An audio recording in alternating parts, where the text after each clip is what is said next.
Our fourth speaker is Dr. Puakea Nogelmeier, Professor of Hawaiian Language at the University of Hawaii at Manoa, also Executive Director of Avaya Ulu.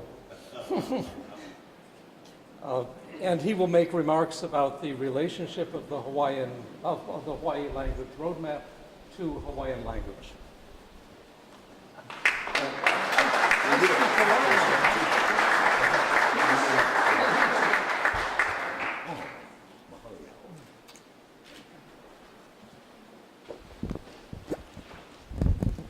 Try not to break this.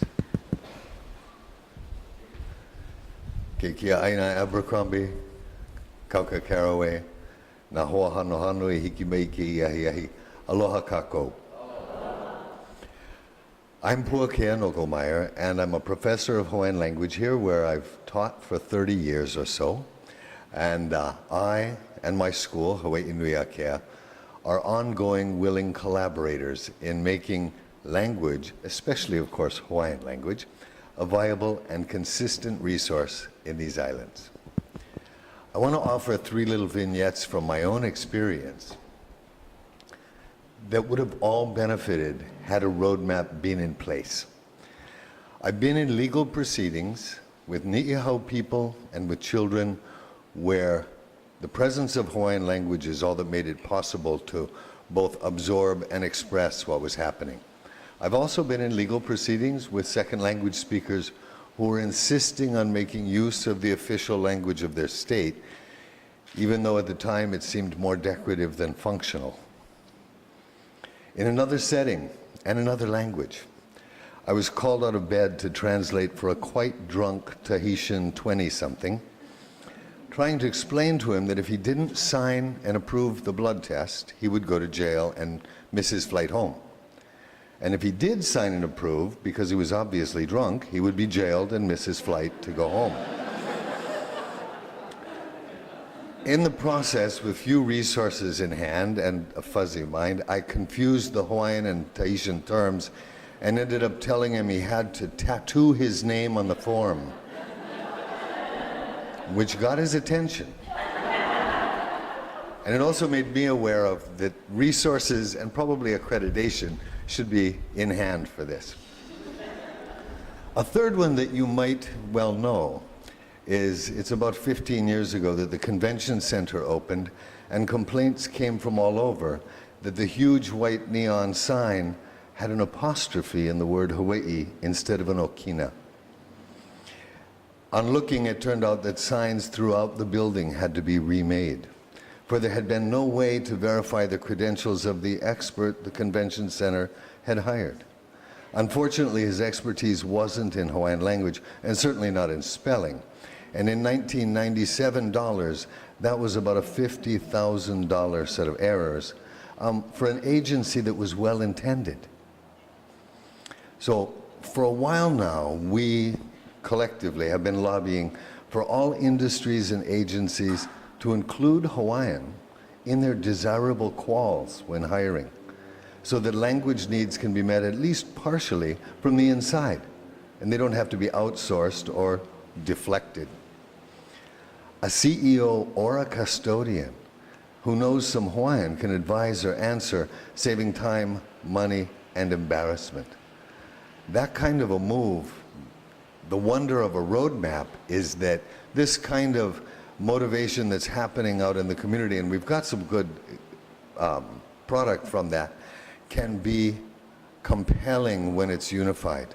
Betty Brow just pointed out that some of these things really aren't possible, but once you come together and make it a collaborative project, it makes it possible. One of the really recent successes is the new Obamacare that's in motion.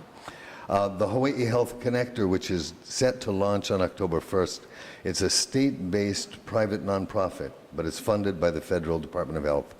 But in developing their collaborative network and a central online resource, they looked to me, they were looking for help with Hawaiian language, and we offered this idea of put it in your DQs.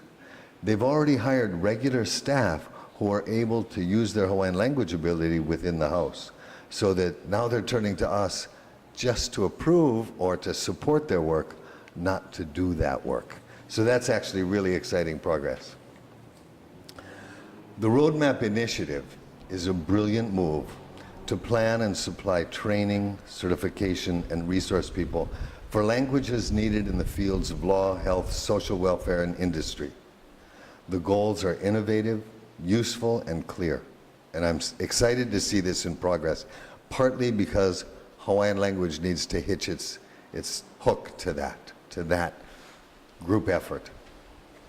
I sort of imposed myself into the Hawaiian Language Roadmap Initiative because when it was put together, Hawaiian language wasn't necessarily represented. I lobbied to get invited to the conference, and I saw that the goal was to map the needs of the various fields, matching those needs to answers and hopefully funding and action. Most of the needs that were discussed and listed that day were perfectly tangible. Whenever there's a roadblock for speakers, and that's been brought up a number of times, of Japanese, Chinese, Korean, Filipino, Ilocano, Pohnpeian, or Spanish, we sacrifice either money or tourists or legal justice, living situations, or the chance for good health. Something's always lost when those roadblocks come up. But Hawaiian, the foundation language of these islands, exists in all those fields, but it's far less tangible. Quite often, it's less noticeable, and usually it's marginalized. More decorative than functional really does describe the common setting.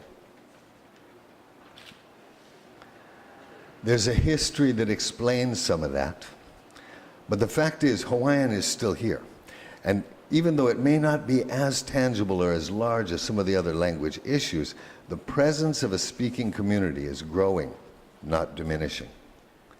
That means there are pragmatic needs and uses for the language and a growing population of resource people to fill those needs. This setting is infused with an historical impetus to include Hawaiian in the planning process because it was here first.